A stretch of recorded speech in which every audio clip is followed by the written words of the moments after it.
Family में आपको है, किसी और को भी है? भूख तो दोपहर तक नहीं लगती। हाँ, भूख लगती नहीं होगी। एक डिफाइन करो तो स्कैल्प ड्राइनेस। अगर स्कैल्प ड्राई है आपका तो आपको लगेगा कि मेरा डेंड्रफ है, लेकिन परमानेंट क्योर नहीं मिलेगी।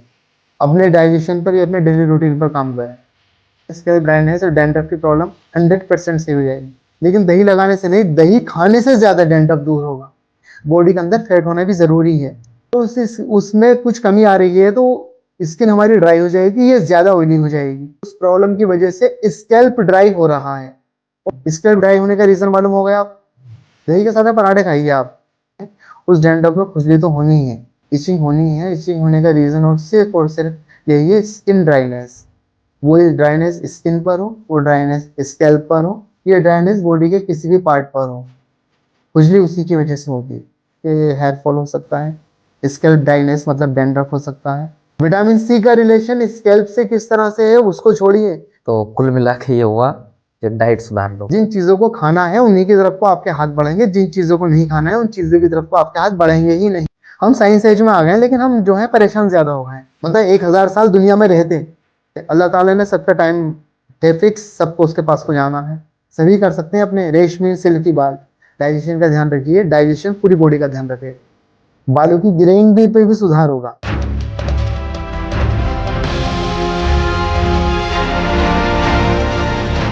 आज मेरे साथ में है मोहम्मद कैफ नूरी, टीचर हैं, और उनका नॉर्मली डिस्कशन था हेल्थ को लेकर, अपने हेल्थ को लेकर। मोहम्मद कैफ, आपका बहुत बहुत इस्तकबाल है। आप क्या पूछना चाह रहे थे? मैं पूछना चाह रहा था जो सर में डेंड्रफ होता है उसके बारे में।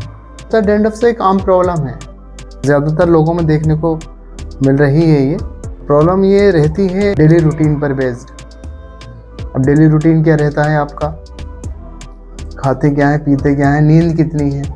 अब ये प्रॉब्लम जो है सिर्फ फैमिली में आपको है, किसी और को भी है?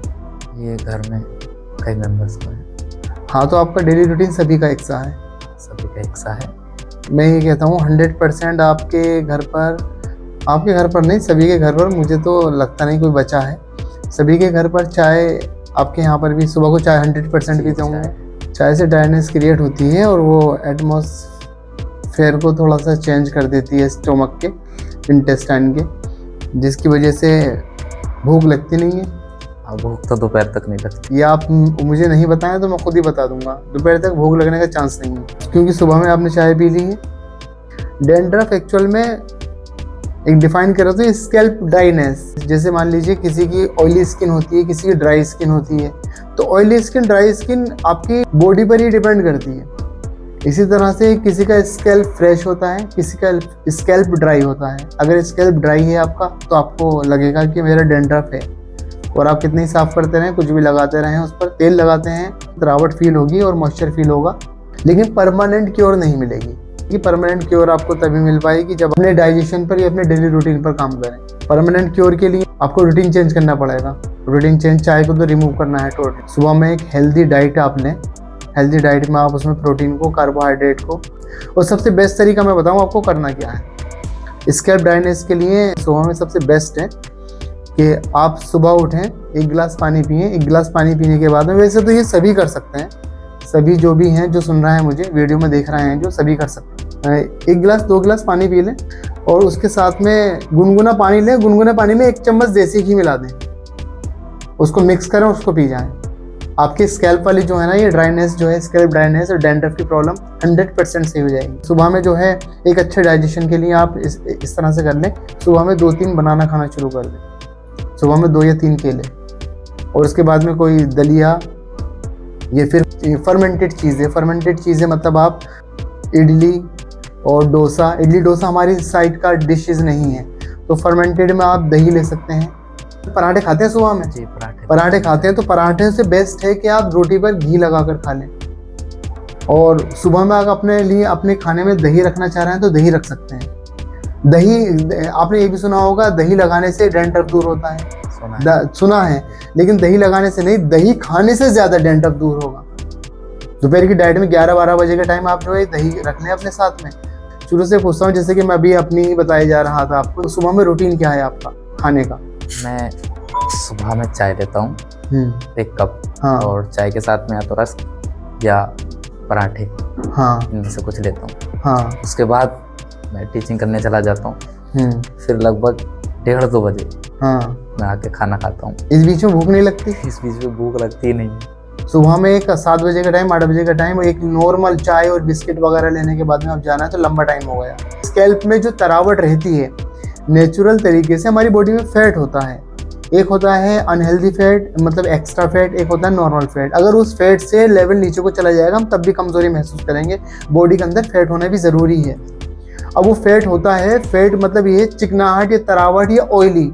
हम जो है अपनी स्किन पर क्रीम वगैरह कुछ लगाते नहीं हैं। ज़्यादा जाड़े हो जाते हैं, ड्राइनेस के लिए हम लगा लेते हैं कि ज़्यादा ठंड पड़ रही है, लेकिन हमारी बॉडी नेचुरल तरीके से मॉइस्चर प्रोवाइड कराती है स्किन को, हमारे स्कैल्प को। अगर उसमें कुछ कमी आ रही है तो स्किन हमारी ड्राई हो जाएगी या ज़्यादा ऑयली हो जाएगी, या फिर कमी आ रही है तो हमारा स्कैल्प ज़्यादा चिकना हो जाएगा या फिर ड्राई हो जाएगा। डाइजेशन सिस्टम में प्रॉब्लम आ रही है, उस प्रॉब्लम की वजह से स्कैल्प ड्राई हो रहा है, और उस स्कैल्प के ड्राई होने की वजह से आपको खुश्की कहते हैं उसको। हमारे डैंड्रफ हो गया, हमारे सिर में खुश्की हो गई, तो खुश्की जो है ना, आपको बाहर से कुछ तेल भी लगाते होंगे आप। हाँ, मैं तेल लगाते हैं, तेल काम करेगा, लेकिन इतना अच्छा वो 10% काम करेगा। 90% आपका बॉडी का इंटरनल पार्ट काम करेगा। 2 पार्ट है, एक्सटर्नल और इंटरनल। इंटरनल पार्ट काम करेगा तो एक्सटर्नल में फ़ायदा होगा, मतलब एक्सटर्नली फ़ायदा होगा। आप तेल लगा दें, बादाम का तेल लगा दें, सरसों का तेल लगा लें, नारियल का तेल लगा लें, कोई भी कुछ भी लगा लें, अंदर आपके ड्राइनेस है। जो ड्राइनेस आपकी बॉडी, आपका डाइजेशन सिस्टम ब्लड के मीडियम से, सेल्स के मीडियम से वो पहुंचा नहीं पा रहा, आपको जो है सिस्टमेटिकली पहुंचा नहीं पा रहा, तो स्कैल्प ड्राई है आपका। स्कैल्प ड्राई होने की वजह से खुश्की महसूस होती है। स्कैल्प ड्राई होने का रीज़न मालूम हो गया आपको? स्कैल्प ड्राई होने का रीज़न ये है कि आपका जो है ना डाइजेशन सिस्टम और खान पान जो है वो प्रॉपर नहीं है, और उसके प्रॉपर ना होने की वजह से, अगर प्रॉपर है भी तो डाइजेशन सिस्टम सही नहीं है। डाइजेशन सिस्टम प्रॉपर, उसको यही कहेंगे प्रॉपर नहीं है। दोपहर में स्कूल से आने के बाद जो घर पर बना है, जो भी चावल सब्जी दाल रोटी वगैरह या भी या मीट वगैरह जो भी खाते हो जिस तरह से, हाँ तो सही है, लेकिन आपका ये गैप ज़्यादा हो रहा है मॉर्निंग वाला। हम नॉर्थ इंडियन खास करके मॉर्निंग को बहुत स्किप करते हैं। स्किप में हमारे बहुत अच्छा सा खाना होना चाहिए, जिसके अंदर जो है फैट होना चाहिए, जिसमें जो है विटामिन होने चाहिए, जिसमें कार्बोहाइड्रेट होनी चाहिए, जिसमें प्रोटीन होनी चाहिए, एक कंप्लीट फूड होना चाहिए सुबह में। पर हमारा कंप्लीट फूड रहता ही नहीं। पराठे वो भी रोस्ट हुए हैं और उसके साथ में चाय, तो कॉम्बिनेशन तो गलत हो गया। ठीक है, पराठे खा रहे हैं तो आप दही के साथ में पराठे खाएं। अब गर्मी भी आ रही है, दही के साथ में पराठे खाइए, और एक टिफिन में लेकर जाइए। 11 बजे चाय सुबह को छोड़नी पड़ेगी, चाय सुबह को छोड़िए। चाय अगर लेना तो ग्रीन टी लें आप, तो वो एंटीऑक्सीडेंट है। दूध में बनी हुई चाय सही नहीं। अच्छा, जैसे सर में डैंड्रफ है, हाँ, उसके साथ में खुजली भी होती है सिर में। हाँ, तो ड्राइनेस की वजह से खुजली होगी। कहीं पर आपने नोटिस किया होगा, कहीं पर अगर मान लो फंगस हो गया है आपको, तो फंगस का मतलब ये है कि अपनी कॉलोनी को डेवलप वो करता है, तो स्किन की सारे मॉइस्चर को एब्जॉर्ब कर लेता है ना, वहाँ पर स्किन ड्राई हो जाती है। उस ड्राई स्किन में इचिंग होती है। इसी तरह से स्किन ड्राई होगी तो खुजली होनी ही है। स्किन ड्राई हुई है जिसकी वजह से ड्राई स्कैल्प हुआ है, और आपको दिखाई दे रहा है कि उस पर लेयर्स सी जम गई हैं, सफ़ेद लेयर जम गई, जिसको डैंड्रफ कहते हैं। उस डैंड्रफ में खुजली तो होनी है, इचिंग होनी है। इचिंग होने का रीज़न और सिर्फ यही है, स्किन ड्राइनेस। वो ड्राइनेस स्किन पर हो, वो ड्राइनेस स्कैल्प पर हो, या ड्राइनेस बॉडी के किसी भी पार्ट पर हो, खुजली उसी की वजह से होती है। क्या इसका संबंध कुछ स्ट्रेस से भी है? स्ट्रेस से है। स्ट्रेस रहता है तो हाजमा सही नहीं होता। आपके स्टोमक से रिलेशन है सबका टोटल। स्ट्रेस है आपको किसी चीज़ की टेंशन, किसी चीज़ को फिक्र करना, एग्ज़ाम की फिक्र करना, फ्यूचर को लेकर फिक्र करना, फैमिली की फिक्र करना। ये फिक्र में जो है ना, आपका सीधा और सीधा रिलेशन जो है गट से है, गट एंड माइंड। मेरे साथ होता था ऐसा। एग्ज़ाम के टाइम पर भूख नहीं लगती। हाँ। एग्जाम के टाइम भूख नहीं लगती, टेंशन रहती है एग्जाम कैसा होगा, तैयारी करनी है, एग्जाम की इतने क्वेश्चन तैयार करने हैं, इतने चैप्टर तैयार करने हैं, तो उसकी वजह से भूख नहीं लगती। और भूख नहीं लगती तो भूख न लगने का कि आप स्ट्रेस ले रहे हैं, तो उसका स्ट्रेस का डायरेक्टली इम्पैक्ट डाल रहा है वो डाइजेशन पर, और डाइजेशन पर इम्पैक्ट डालने की वजह से आपको जो है डैंड्रफ या फिर अंडर आई या फिर ड्राई स्किन या फिर हेयर से रिलेटेड हेयर फॉल या सिर में दर्द या कुछ भी गैस्ट्रिक प्रॉब्लम कुछ भी हो सकती है। तो हेयर फॉल का इससे हेयर फॉल का डायरेक्ट रिलेशन है। टेंशन से डाइजेशन सिस्टम इम्पैक्ट होता है। डाइजेशन सिस्टम इम्पैक्ट होने से जो चीज़ें प्रोवाइड नहीं कराई जाती या कराई जाती हैं तो कम अमाउंट में, तो हमारे जो है सिस्टम में नहीं पहुंचती, मतलब स्कैल्प पर हमारे जो जिन चीज़ों की ज़रूरत है, एक एक 1 बाय 1 हम डिस्कस करेंगे तो काफ़ी लंबा डिस्कशन हो जाएगा। तो हेयर्स को जिन चीज़ों की ज़रूरत है, जिन कंपाउंड की ज़रूरत है, वो हेयर्स को नहीं मिल पा रहा है, और नहीं मिल पा रहा है तो इसके हेयर फॉल हो सकता है, स्कैल्प ड्राइनेस मतलब डैंड्रफ हो सकता है, सीधी सिंपल सी बात है। किसी हेयर स्पेशलिस्ट को दिखाएं, डर्मोलॉजिस्ट को दिखाएं, तो डर्मोलॉजिस्ट को दिखाने से पहले आप अपने आप को खुद को चेक कर लो, हमारा डेली रूटीन क्या है, हम सोच क्या रहे हैं, हमारा खान पान क्या है, हम बॉडी के साथ में अपनी कर क्या रहे हैं, उसके बाद में डॉक्टर को देखें। और मैं समझता हूँ डॉक्टर को उसके बाद में क्यों देखें, डॉक्टर के पास जाने की जरूरत ही नहीं पड़ेगी। अच्छा, ज़्यादा सर्दी में क्यों होता है? सर्दी का खाना अलग है और गर्मी का खाना अलग है। और आपने ये कहा कि सर्दी में ही क्यों होता है, आपने ये नहीं सोचा कि सर्दी में आप ऐसा क्या करते हैं। सर्दी में आप ऐसा क्या करते हैं, आप फ्लैशबैक मतलब आप जाइए अपने रूटीन में, आज मैंने सर्दियों में मैं किस तरह से खाता हूँ, गर्मियों में किस तरह से खाता हूँ, बरसात में किस तरह से खाता हूँ। और एक चीज़ का ध्यान रखें, सर्दियों में जो फ्रूट्स और जो सब्जियाँ और जो भी जिस तरह की जो भी चीज़ें आ रही हैं सर्दियों में मैक्सिमम खाई जाएँ। जैसे कि ड्राई फ्रूट्स सर्दियों में खाने के लिए होते हैं, आपका डाइजेस्ट सिस्टम इम्प्रूव होता है इनसे। गर्मियों में सर्दियों का और सर्दियों में गर्मियों का खाना ना रखें। जैसे गर्मियों में जो चीज़ें खाते आ रहे हैं तो सर्दियों में उसको बदलें, सर्दियों में जो खाना खाते आ रहे हैं उसको गर्मियों में जाने पर उसको बदलें। जैसे अब मैं छोटे सा अलग से एग्जांपल देकर बता दूं, मार्च और अप्रैल सीजन जो रहेगा ना सिट्रस फ्रूट का रहेगा, ये सीजन संतरों का है। ऑरेंज मैक्सिमम खाए जाएँ, और ऑरेंज खाने से मैं 100% कहूँगा कि स्कैल्प पर फर्क पड़ेगा, आपकी स्कैल्प ड्राइनेस दूर होगी और आपका जो है डैंड्रफ दूर होगा। विटामिन सी का रिलेशन स्कैल्प से किस तरह से है उसको छोड़िए, विटामिन सी का रिलेशन डायरेक्ट डाइजेशन सिस्टम से है। विटामिन सी आप ले रहे हैं तो डाइजेशन सिस्टम अच्छा होगा, स्किन टोन ग्रो करेगी आपकी, जिससे डैंड्रफ आपको फील होगा कम हो गया। आप बाहर से तेल एक्सटर्नल कुछ भी लगाएं लेकिन इंटरनल ध्यान रखना पड़ेगा। तो कुल मिला के ये हुआ कि डाइट सुधार लो। आपने ग्रेजुएशन में केमिस्ट्री पढ़ी है, तो केमिस्ट्री में केमिकल रिएक्शंस रहती हैं कि किस कंडीशन टेम्परेचर पर कौन सी रिएक्शन होगी, किस प्रेशर पर कौन सी रिएक्शन होगी, इस तरह से हमारी केमिकल रिएक्शन भी वेरी करती हैं। तो इसलिए हमें ध्यान रखना है रात में हमें क्या खा सकते हैं, दिन में हम क्या खा सकते हैं, सुबह में हम क्या खा सकते हैं, कौन से सीजन में हम क्या खा सकते हैं। अब हम इन सब चीज़ों का टेबल बनाकर तो नहीं बैठेंगे, लेकिन आप 15-20 दिन 8 दिन मतलब महीने भर मान लो, महीने भर आपने इन चीज़ों का ध्यान रख लिया ना, तो फिर ध्यान रखने के लिखने की ज़रूरत नहीं है। जिन चीज़ों को खाना है उन्हीं की तरफ को आपके हाथ बढ़ेंगे, जिन चीज़ों को नहीं खाना है उन चीज़ों की तरफ को आपके हाथ बढ़ेंगे ही नहीं। सिंपल सी बात है। अब ये कोई कहेगा मुझे सुनने के बाद में कहना यार कौन बेवकूफ़ी की तरह से काम करेगा, ये कौन ध्यान रखेगा, इतना ध्यान रखने की ज़रूरत नहीं है। 8-10 दिन 15 दिन महीने भर रूटीन में लेकर आओ, आपको याद करने की ज़रूरत नहीं है। आपको देखने के बाद में दूसरे भी आदत में आ जाएंगे, तो सब कुछ सही हो जाएगा।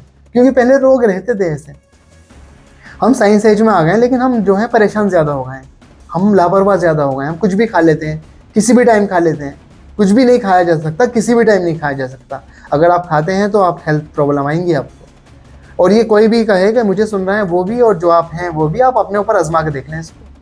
मेरी बॉडी मेरे साथ है, आपकी बॉडी आपके साथ में है, बॉडी सबकी एक सी है। एटमॉस्फेरिक चेंज हो सकते हैं, आपके घर के खाने का टेस्ट, मसाले ये कम ज़्यादा, नमक कम ज़्यादा हो सकता है, आपके खाने में कार्बोहाइड्रेट ज़्यादा हो सकता है, मेरे में कम हो सकता है, आपके में प्रोटीन ज़्यादा हो सकती है, मेरे में कम हो सकती है। तो ये अप एंड डाउन तो अलग चीज़ें हो गई, लेकिन एक रूटीन है कि कितना खाना है आपको, आराम से बहुत आराम से काम कर लिया जाएगा। अच्छा, इसका संबंध सफ़ेद बाल क्यों होते हैं? सफ़ेद बाल के लिए जो हमें प्रोटीन प्रोवाइड कराई जाती है बालों को, वो प्रोटीन में कमी आ रही है तो सफ़ेद बाल हो जाएंगे। आप रिलीजियस मुस्लिम हैं, मोहम्मद साहब का डेली रूटीन ऐसा था, बातें कन में होकर आई हैं, तो अब ये सुनने में आता आपके बाल सफ़ेद नहीं थे, आपके बाल सफ़ेद नहीं थे। 60 ईयर की एज में बाल सफ़ेद न होना ये बहुत बड़ा अचीवमेंट था। और बाल सफ़ेद क्यों नहीं थे? एक टाइम में एक ही तरह का खाना खाते थे आप। मल्टीपल फूड का कॉन्सेप्ट ये है कि पीएच चेंज होता है, सिट्रस खा लिया, बेसिक खा लिया, एसिडिक खा लिया, नॉर्मल खा लिया, तो ये अलग अलग एक टाइम में एक टाइप का खाना प्रेफर करते थे। डाइजेशन बिल्कुल परफेक्ट था, उस टाइम पर मैं था नहीं, लेकिन इन सब चीज़ों से पता ये चलता है कि आपका डाइजेशन, मैं समझता हूँ कि ऐसा डाइजेशन ह्यूमन बीइंग में नहीं हुआ किसी का, जैसे रूटीन था आपका, जिस तरह के रूटीन था 1000 साल दुनिया में रहते, इस तरह का रूटीन था वो तो। लेकिन ये है कि अल्लाह ताला ने सबका टाइम है फिक्स, सबको उसके पास को जाना है। बालों की जो ग्रेइंग होती है, बालों को जो सफ़ेदी आती है, बालों की सफ़ेदी का रिलेशन के लिए हम खुद जिम्मेदार हैं। आपकी अच्छी हेल्थ है ना, तो सिल्की रेशमी बाल होते हैं, और ये सभी कर सकते हैं अपना, सभी कर सकते हैं अपने। रेश मीन सिल्की बाल। अब सिल्की रेशमी बाल के लिए मतलब ये है कि बहुत ज़्यादा ध्यान रखने की ज़रूरत है, क्या क्या चीज़ों का ध्यान रखना है। आप अपने डाइजेशन का ध्यान रखिए, डाइजेशन पूरी बॉडी का ध्यान रखेगा।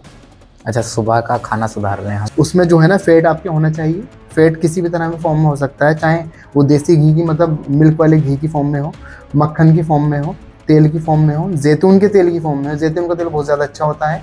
जैतून का तेल 1 चम्मच जो है आप खाने पर डालकर खा सकते हैं। बहुत सारे तो सलाद पर डालकर भी खा लेते हैं। जैतून का तेल पी भी लेते हैं। जैतून हमारे यहाँ का नहीं है, वो अरब कंट्री का है। हमारे यहाँ पर देसी घी आसानी से मिल जाता है, हमारे यहाँ का घी है। हमारे यहाँ जो है फ्लैट धरातल है, गाय और भैंस बहुत ज़्यादा हैं। गाय और भैंस से आप जो दूध मिलता है उस दूध से निकला हुआ घी आप सुबह में 1 गिलास पानी के अंदर उस 1 चम्मच घी को रोज़ पीना शुरू करें और फिर मुझे 1 महीने बाद में बताएं। 1 महीने नहीं, 2 महीने कहूँगा मैं। 2 महीने बाद में इतना इम्प्रूवमेंट आएगा डाइजेशन में। बालों की ग्रेइंग पे भी सुधार होगा। बाल सफ़ेद होते हैं, इस पर भी सुधार होगा। अभी मैंने आपको बताया था कि मोहम्मद साहब का रूटीन बहुत ही ज़्यादा जो उनके साथ में रहे हैं और जो मैसेज करने में हो गए, हदीस के हवाले से मैसेज करने में हो गए। आप किस तरह से रहते थे, किस तरह की लाइफ थी, किस तरह से दूसरों को बताते थे, समझाते थे, तो उसमें से एक ये भी हमारे समझने के लिए। सिर्फ मानने से काम नहीं चलता जी। इंस्ट्रक्शन फॉलो करने से भी काम चलता है। मैं बहुत बड़ी बात बताइए, आपके बाल सफ़ेद नहीं थे, आपके बाल सफ़ेद नहीं थे तो सीधी सी बात है डाइजेशन सिस्टम परफेक्ट था। किसी तरह का कोई डिस्कशन करना हो तो आप आ सकते हैं, मोस्ट वेलकम। शुक्रिया। तो मेरा यही आज का डिस्कशन था और मुझे पूरी तरीके से संतुष्टि मिल गई। हाँ।